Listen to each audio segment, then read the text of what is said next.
গুপ্ততার সমস্যা আছে, এই সমস্যার কারণে ইভেন আজকে কি কয়, ধরেন আপনি যদি বিএনপি নতুন দালাল হইতে চান, যেমন ধরেন আমি যদি আমাকে দালাল বলা হচ্ছে, তখন বলা হবে কি ও তো গুপ্ত হিসাবে বিএনপিতে ঢুকতে চেষ্টা করে, আসলে ওর ধান্দা খারাপ, জামাত ওরা ফিট করছে, হ্যাঁ, যাতে এখন একটু বিএনপির পক্ষে টক্ষে বলে, 2 দিন পরে বিএনপি যখন ক্ষমতায় যাবে তখন যাতে ভিতর থেকে আসল সাপোর্টাসটা করতে পারে।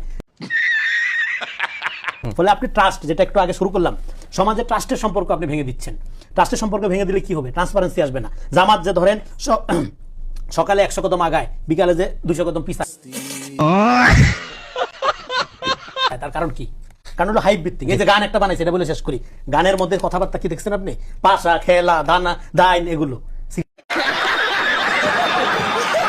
সিরিয়াস কোনো কথাবার্তা নেই, রাজনীতি নাই, জুয়া খেলা নাকি, সিনেমিনি নাকি?